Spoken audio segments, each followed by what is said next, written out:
Hi students, this is your K. Mujakar, lecturer in commerce. In today's video, we can discuss about the different forms of state intervention.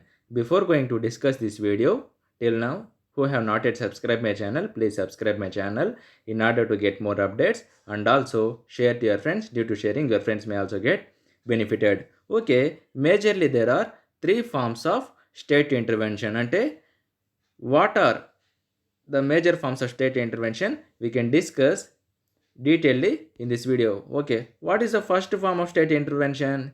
That is role of government in capitalism. అంటే government యొక్క involvement ఒక క్యాపిటలిజంలో ఏ విధంగా ఉంది అనేది first form of intervention. ఇక్కడ ఏముందని మనం ఇక్కడ డిస్కస్ చేస్తాం.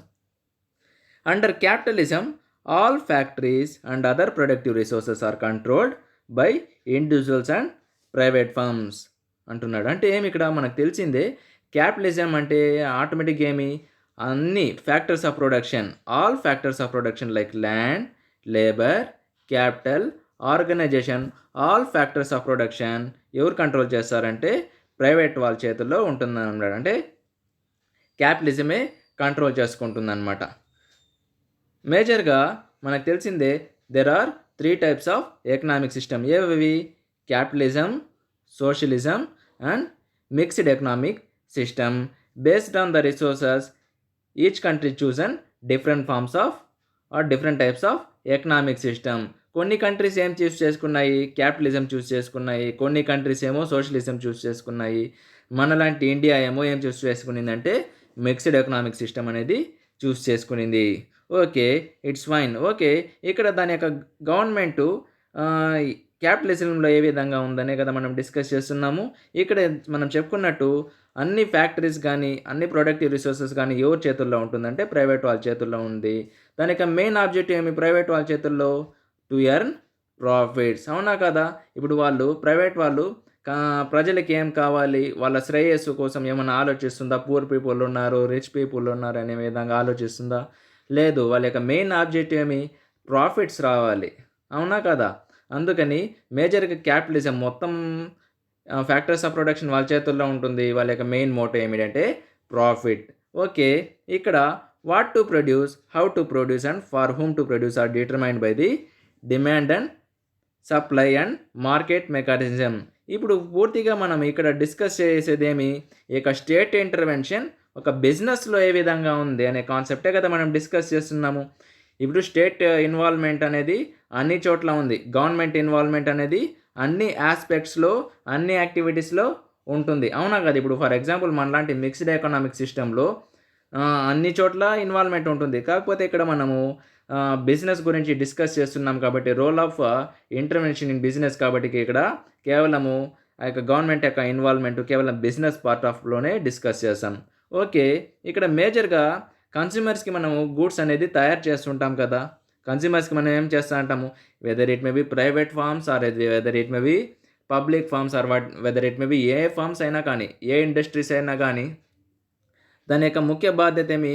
కన్స్యూమర్స్ యొక్క డిజైర్స్ని సాటిస్ఫై చేయాలి. Course it's fine, no to worry. కాకపోతే ఇక్కడ చిన్న క్వశ్చన్స్ ఏమిటంటే కన్స్యూమర్స్కి ఏం తయారు చేయాలి? వాట్ టు ప్రొడ్యూస్, ఏం ప్రొడ్యూస్ చేస్తే వాళ్ళకి నచ్చుతుంది అంటున్నాడు. అంటే నెక్స్ట్ ఏ విధంగా తయారు చేయాలి, ఏం తయారు చేయాలి, ఏ విధంగా తయారు చేయాలి, ఎవరి కోసం తయారు చేయాలి అనేది వాళ్ళ యొక్క ప్రశ్నలు అనమాట. కాకపోతే ఇక్కడ క్యాపిటలిజంకి వచ్చేసరికి ఈ యొక్క what to produce, how to produce, whom to produce ఏ విధంగా డిటర్మైన్ అవుతారంటే దేనిపైన డిటర్మైన్ అయి ఉంటుందంటే ఆ యొక్క డిమాండ్ని బట్టి, ఆ యొక్క సప్లైని బట్టి మరియు ఆ యొక్క మార్కెట్ మెకానిజంని బట్టి ఉంటుందన్నమాట. Okay, some special features of capitalism are as follows. My dear student friends, already మీకు నేను నా యొక్క యూట్యూబ్ ఛానల్లో ఎకనామిక్ సిస్టమ్ గురించి ఎలాబరేట్గా డిస్కస్ చేయడం అనేది జరిగింది. You watch that videos also, then you can understand this video very easily. Okay, ఇక్కడ ప్రైవేట్ వాళ్ళ ఫ్యూచర్స్ ఏమి ఉంటుంది, some futures of capitalist economy ఏ విధంగా ఉంటుందని ఇక్కడ మనము డిస్కస్ చేస్తాం. ఇక్కడేమి every individual has right to maintain private property and sell the own property. అవునా కదా? ఇక్కడ ఇండివిజువల్స్కి ఏముంటాయి హక్కులు? వాడికి నచ్చినట్టుగా వాడు ప్రైవేట్ ప్రాపర్టీని మెయింటైన్ చేసుకోవచ్చు. ఎందుకంటే గవర్నమెంట్ యొక్క ఇన్వాల్వ్‌మెంట్ ఉండదు కాబట్టి, ఎటువంటి ఇంటర్వెన్షన్స్ ఉండదు కాబట్టి, వాడికి నచ్చినట్టుగా వాడు మెయింటైన్ చేసుకోవచ్చు. వాడి యొక్క ప్రైవేట్ ప్రాపర్టీని వాడు సేల్స్ కూడా చేసుకోవచ్చు. నెక్స్ట్ క్యాపిటలిస్ట్ యొక్క నెక్స్ట్ ఫీచర్ ఏమి? ప్రతి ఇండివిడ్యువల్‌కి వాడికి నచ్చినట్టుగా ప్రొఫెషన్స్ సెలెక్ట్ చేసుకోవచ్చు. బిజినెస్ కూడా వాడికి నచ్చినట్టుగా సెలెక్ట్ చేసుకోవచ్చు. అవునా కదా? అదే గవర్నమెంట్‌లో ఆ విధంగా ఉందా? లేదు. ఎందుకంటే గవర్నమెంట్ ఇన్వాల్వ్‌మెంట్ ప్రతి దానిపైన అక్కడ ఉంటుంది కాబట్టి ఆ యొక్క కంట్రీస్‌లో అక్కడ అంత ఈజీ అనేది ఉండదు. కాకపోతే ప్రైవేట్ ఎకానమీ ఎక్కడ ఉంటుందో అక్కడ ప్రతి ఇండివిడ్యువల్‌కి ఏం అవకాశం ఉంటుందంటే ఏ ప్రొఫెషన్ అయినా సెలెక్ట్ చేసుకోవచ్చు. ఏ బిజినెస్ అయినా సెలెక్ట్ చేసుకోవచ్చు వాడికి ఇష్ట ప్రకారంగా. అదేవిధంగా similarly any individual can enter into contract for profit with others. ఇంకోటి ఏమి అంటే ఇక్కడ ప్రైవేట్ వాళ్ళు ఉండడం వలన, క్యాపిటలిస్ట్ ఎకానమీ ఉండడం వలన ఏమిటంటే ప్రతి ఇండివిడ్యువల్ ఎవరితో అయినా కాంటాక్ట్ పెట్టుకోవచ్చంట. దేనికోసం పెట్టుకోవచ్చంట? లాభాల కొరకు. లాభాల కొరకు. ఇప్పుడు థింక్ దట్ ఏ ఉన్నాడు. వీడికి బితో లాభాలు వస్తుందంటే ఏం చేసుకోవచ్చంటే ఇక్కడ వీడు కాంట్రాక్ట్ అనేది వీళ్ళ మధ్య అగ్రిమెంట్ పెట్టుకోవచ్చు. ఎందుకంటే ఇది క్యాపిటలిస్ట్ ఎకానమీ కాబట్టి. Next main purpose of entrepreneurial activities is to earn profit. మనకు తెలిసిందే ముఖ్య ఆబ్జెక్టివ్ ఏమి ఇక్కడ వాళ్ళది ప్రైవేట్ వాళ్ళది లాభాల కోసము. నెక్స్ట్ ఇక్కడ society is divided into haves and have not and there is also conflict interest between the two అనమాట. అంటే ఇక్కడ సొసైటీస్‌లో కూడా ఏమిటంటే మేజర్‌గా సొసైటీస్ ఏ విధంగా డివైడ్ అయి ఉంటుందండి ఇక్కడ 2 టైప్స్ అనమాట. Haves and have not. ఎప్పుడు ఇది మ్యాచ్ కాదనమాట. ఎందుకంటే కొన్నిసార్లు ఇది ఎక్కువ ఉండొచ్చు, అది తక్కువ ఉండొచ్చు. అందుకని ఎప్పుడు ఏమిటంటే వీళ్ళ మధ్య బ్యాలెన్స్ కాదనమాట. అందుకని ఎప్పుడు కాన్ఫ్లిక్ట్ అనేది ఉంటుంది. అదే మిక్స్డ్ ఎకనామిక్ సిస్టమ్‌లో అనుకోండి హ్యావ్స్‌కి, హ్యావ్ నాట్స్‌కి ఏముంటుందంటే కొంత బ్యాలెన్స్ ఉంటుంది. అంటే ప్రైవేట్ వాళ్ళు ఎక్కువ చేస్తుంటే గవర్నమెంట్ ఏం చేస్తుంది? కొంత రిస్ట్రిక్షన్స్ అనేది తెస్తుంది వాళ్ళ కోసము అనమాట. నెక్స్ట్ ఇక్కడ ఇంకేముంటుంది ప్రైవేట్ వాళ్ళ చేతుల్లో? Economic system lacks coordination as there is no government regulation in economic activities అంటున్నాడు. అవునా కదా? ఇక్కడ ఇప్పుడు ప్రతి చోట ఎకనామిక్ సిస్టమ్ అనేది ఉంటుంది. ఇప్పుడు ఫర్ ఎగ్జాంపుల్ ఏ కంట్రీ అయితే క్యాపిటలిస్ట్ ఎకనామిక్ సిస్టమ్ చూస్ చేసుకునిందో అక్కడ ఎవరి ఇన్వాల్వ్‌మెంట్ ఉండదు? గవర్నమెంట్ ఇన్వాల్వ్‌మెంట్ అనేది ఉండదు. అవునా కదా? అలాంటి సిట్యుయేషన్స్‌లో అక్కడ మొత్తం ఎకనామిక్ యాక్టివిటీస్ అంటే ఏమి ఇక్కడ? Primary sector, secondary sector, service sector ఎవరి ఆధీనంలో ఉంటుంది? ప్రైవేట్ వాళ్ళ చేతుల్లో ఉంటుంది. అప్పుడు అక్కడ ఏమవుతుంది? అక్కడ ఎకనామిక్ సిస్టము ఏ విధంగా ఉంటుంది? మొత్తం ప్రాఫిట్ పైనే ఉంటుంది తప్ప వెల్ఫేర్ పైన ఉండదు. అందుకని ఆ యొక్క ఎకనామిక్ సిస్టమ్ ఏమవుతుందంటే ప్రాపర్ కోఆర్డినేషన్ అనేది ఉండదు. ప్రాపర్ బ్యాలెన్స్డ్‌గా ఉండదు అంటున్నాడు. Next capitalism is governed by price mechanism and it experiences high level of competition అంటున్నాడు. అవునా కదా? ఇప్పుడు క్యాపిటలిజంలో నేను చాలాసార్లు నా యొక్క ఛానల్స్‌లో క్యాపిటలిస్ట్ వీడియోలో నేను చెప్పడం జరిగింది ఏమిటంటే మొత్తం ఫ్యాక్టర్స్ ఆఫ్ ప్రొడక్షన్ వాళ్ళ చేతుల్లో ఉన్నట్టు. అప్పుడు ప్రైసెస్ కూడా ఎవరు డిసైడ్ చేస్తారు అక్కడ ఆ యొక్క ప్రొడక్ట్స్ పైన? క్యాపిటలిజమే కదా! అంటే ప్రైవేట్ వాళ్ళే కదా! వాళ్ళకి నచ్చినట్టుగా ఇండివిడ్యువల్‌గా ప్రైవేట్ పీపుల్ ఏం చేస్తారంటే వాళ్ళకి నచ్చినట్టుగా ఆ యొక్క మ్యానుఫ్యాక్చరింగ్‌ని బట్టి ఎక్కువ లాభాల కోసం వాళ్ళకి నచ్చినట్టుగా ప్రైసెస్ అనేది నిర్ణయించుకుంటారు. అవునా కాదా? అలాంటి సిట్యుయేషన్స్ నిర్ణయించుకొని ఆ విధంగా లాభాలనేది సంపాదించుకుంటారు. ఇక్కడ గవర్నమెంట్ ఇన్వాల్వ్‌మెంట్ లేదు కాబట్టి ప్రైవేట్ దాంట్లో ప్రైసెస్ మెకానిజంకి ఎటువంటి కంట్రోల్ అనేది ఉండదు. తద్వారా ఏమవుతుంది? ఇక్కడ మొత్తము క్యాపిటలిజంలో మొత్తం ప్రైస్ మెకానిజం ప్రైవేట్ వాళ్ళ చేతుల్లో ఉండడం వలన ఏమవుతుంది? అక్కడ హై లెవెల్ ఆఫ్ కాంపిటీషన్ ఉంటుంది. ఎందుకు ఇక్కడ హై లెవెల్ ఆఫ్ కాంపిటీషన్ ఉంటుందంటే ఇప్పుడు ఒక చిన్న ఎగ్జాంపుల్ చెప్తాను మీకు ఇక్కడ. ఇప్పుడు ఎక్కువ ప్రాఫిట్స్ వస్తా ఉంటే ఏమవుతుంది? చాలామంది బిజినెస్ వాళ్ళు బిజినెస్ ఎస్టాబ్లిష్ చేయాలనుకుంటారు. అవునా కాదా? ఇప్పుడు లాభాలు వస్తా ఉందంటే థింక్ దట్ ఒక మార్కెట్ ఏరియా ఉంది ఆర్ ఒక ఎస్టేట్ ఉంది. అక్కడ కేవలం ఒక మోనోపోలీ లాగా ఉన్నాడు. అక్కడ మోనోపోలీ లాగా ఒక చిన్న బిజినెస్ ఉంది. అక్కడ ఏమిటంటే లార్జ్ నెంబర్ ఆఫ్ బయర్స్ ఉన్నారు. సెల్లర్ మాత్రము ఒకడే ఉన్నాడు. ఓకే, మోనోపోలీ కాబట్టి ఒకడే సెల్లర్ ఉన్నాడు. అక్కడ ఎక్కువ నంబర్ ఆఫ్ బయర్స్ ఉన్నాడు. అక్కడ ఏమవుతా ఉంది? వాడికి ఎవరు కాంపిటీషన్ లేదు. సేల్స్ అనేది ఎక్కువ జనరేట్ అవుతా ఉంది. అప్పుడు అక్కడ ఇప్పుడు ప్రతి ఒక్కరు కొంటా ఉంటారు కదా. అక్కడ చాలామందికి ఏం ఐడియా వచ్చిందంటే, ఇప్పుడు థింక్ దట్ ఒక ఏ అనే వ్యక్తి ఉన్నాడు. ఇక్కడ బి, సి, డి అనే వ్యక్తులు ఉండారు. ఇక్కడ రిమైనింగ్ ఎఫ్‌జిహెచ్ వీళ్ళందరూ బయర్సు, వీడు సెల్లరు, వీడు వీడు థింక్ దట్ వీళ్ళొచ్చి నార్మల్ పబ్లిక్ అనుకోండి. ఓకేనా? ఒక ఎగ్జాంపుల్ చెప్తాను. వీళ్ళు ఏ వచ్చి సెల్లరు, వీళ్ళొచ్చి బయర్సు, వీళ్ళు నార్మల్ పబ్లిక్. ఇప్పుడు ప్రతి ఒక్కరు వీళ్ళొచ్చి వీళ్ళ దగ్గర కొంటున్నారు. వీడికి నచ్చినట్టు ధరలు పెట్టి ఎక్కువ లాభాలు సంపాదిస్తున్నాడు. అప్పుడు వీళ్ళంటి నార్మల్ పబ్లిక్ వీళ్ళు ఆల్రెడీ బీసీడీఈ అనే వ్యక్తులు అన్‌ఎంప్లాయిడ్‌గా ఉన్నారు. ఓకేనా? ఇక్కడ ఏమైందంటే ఈ బీసీడీఈ వ్యక్తులకి ఆ యొక్క ఏని చూసి ఓకే, ఇక్కడ ఎక్కువ లాభాలు వస్తున్నాయి ఈ మార్కెట్ ఏరియాలో అని చెప్పేసి ఏం చేస్తారంటే ఒక బిజినెస్ అనేది ఎస్టాబ్లిష్ చేస్తారు. అప్పుడు ఇక్కడ ఎంతమంది సెల్లర్స్ అయిపోయినారు? ఏ, బి, సి, డి ఈ సెల్లర్స్ అయిపోయినారు. ఎందుకంటే ఇక్కడ ప్రాఫిట్స్ ఎక్కువ వస్తున్నాయి కాబట్టి ప్రతి ఒక్కరికి ఆలోచన ఏమొస్తుంది? మనం కూడా బిజినెస్ పెట్టుకుంటే, స్మాల్ బిజినెస్ పెట్టుకుంటే లాభాలు వస్తాయని ఆశ వస్తుందా లేదా? అదేవిధంగా ఇక్కడ కూడా క్యాపిటలిజంలో మొత్తం ప్రైస్ మెకానిజం ఎక్కువ వాళ్ళ చేతుల్లో ఉంటుంది. ఇక్కడ ఇంకోటి మీరు గమనించినట్టయితే ఏమిటంటే ఎక్కువ ప్రైసెస్ పెడుతున్నారు, ఎక్కువ లాభాలు సంపాదించుకుంటున్నారు. అవునా కదా? ఎటువంటి రిస్ట్రిక్షన్స్ లేదు. ఎక్కువ ప్రైసెస్ పెడితే ఏమొస్తుంది? ఎక్కువ లాభాలు అనేది వస్తాయి కన్స్యూమర్స్ దగ్గర నుంచి. అందుకని ప్రతి ఒక్కరు లాభాల కోసం ఆలోచిస్తారు. ప్రైసెస్ కూడా వాళ్ళ చేతుల్లో ఉంటుంది కాబట్టి ఏముంటుంది? ఆటోమేటిక్గా అక్కడ హై లెవెల్ ఆఫ్ కాంపిటీషన్ కూడా ఉంటుంది. Okay, level of intervention under capitalist economy. Level of intervention under capitalist economy. Under capitalist economy ఏమిటంటే ఇక్కడ the regulations of business by the government is quite negligible.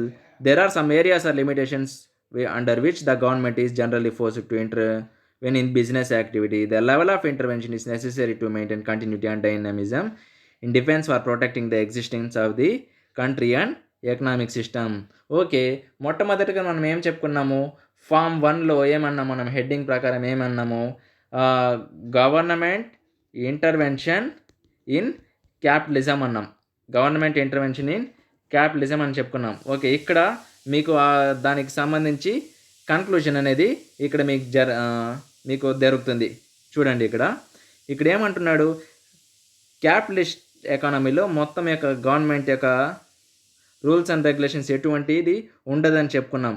Okay, ఇక్కడ capitalist ఎకానమీలో ఏమిటంటే under capitalist economy the regulation of business by the government is quiet and negligible. Okay, బాగుంది.